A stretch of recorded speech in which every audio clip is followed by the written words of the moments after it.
ಮರಣ ದಂಡನೆ ಬೇಕು ಸರ್. ನಮ್ಗೆ ನನ್ ತಂಗಿಗಾಗಿರೋದು ಅನ್ಯಾಯ, ಮರಣ ದಂಡನೆ ಬೇಕು ಸರ್. ನನ್ ತಂಗಿಗೆ ಮೋಸ ಆಗಬಾರ್ದು ಸರ್. ನನ್ ತಂಗಿಗೆ ನ್ಯಾಯ ಬೇಕು. ಇವತ್ತು ಭದ್ರಾಪುರದಲ್ಲಿದ್ದೀವಿ ಅಂದ್ರೆ ಬಿಡದಿ ಸೇರುತ್ತಿದ್ದು.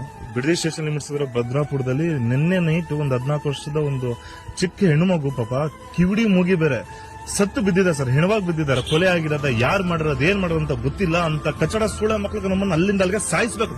ಎಷ್ಟ್ ಗಂಟೆ 6 ಗಂಟೆಗೆ ಮನೇಲೆ ಇದ್ಲು ಅವಳು. ಸಾಯಂಕಾಲ ಇದ್ಲು. ಫಂಕ್ಷನ್ಗೆಲ್ಲ ಹೋಗಿ ಬಂದ್ಲು. ಆಮೇಲೆ ಈ ಕಡೆ ಸೈಡಿಗೆ ಆಟ ಆಡ್ಕೊಳಮ್ಮ ಅಂತ ಹುಡ್ಗಿರ್ ಜೊತೆನೆ ಬಂದ್ಲು. ನಾನು ನೋಡ್ದೆ.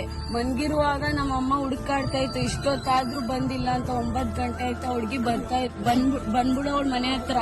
ಇಷ್ಟೊತ್ತಾದ್ರೂ ಬಂದಿಲ್ಲ ಅನ್ಬಿಟ್ಟು ನನ್ಗೆಲ್ಲ ಎದ್ದು ಎಳ್ಸಿ ನಮ್ ತಂಗಿ ಕಾಣಿಸ್ತಿಲ್ಲ, ಮಗಳು ಕಾಣಿಸ್ತಿಲ್ಲ ಅನ್ಬಿಟ್ಟು ತುಂಬಾ ಊರಲ್ಲೆಲ್ಲ ಸಂಖ್ಯೆಯಲ್ಲಿ ಹುಡುಕಿದೀವಿ ಸರ್.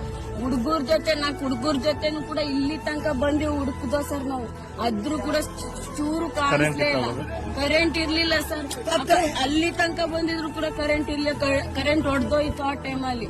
12 ಗಂಟೆ ಸ್ಟೇಷನ್ ಆಯ್ತು ಬಿಡದಿ ಸೈಡ್ಗೆ. ಅವ್ರು ಕಂಪ್ಲೇಂಟ್ ಕೊಟ್ಟಿದ್ದೆ, ತಕ್ಷಣ ತಕೊಳ್ಳೇ ಇಲ್ಲ ಸರ್. ತಕ್ಷಣ ತಕೊಂಡಿದ್ರೆ ಒಂದ್ ಹೆಣ್ಮಗಳು ಜೀವ ಉಳಿಸ್ತಾ ಇತ್ತು ಸರ್. ಆದ್ರೂ ಕೂಡ ತಗೊಳ್ಳಿಲ್ಲ ಸರ್. ಅವ್ರು ಪೊಲೀಸರು ತಕೊಂಡಿದ್ರು ಸರ್. ಇಷ್ಟೊತ್ತಲ್ಲಿ ನಮ್ ತಂಗಿ ಬಚಾವಾಗ್ತಾ ಇದ್ಲು ಸರ್. ಇವಾಗೆಲ್ಲ ಮಾಡ್ಬಿಟ್ಟಿದ್ದಾರೆ. ಸಾಯೋ ಜಾಗದಲ್ಲಿ ಈ ತರ ಎಸ್ತವ್ರೆ ಸರ್.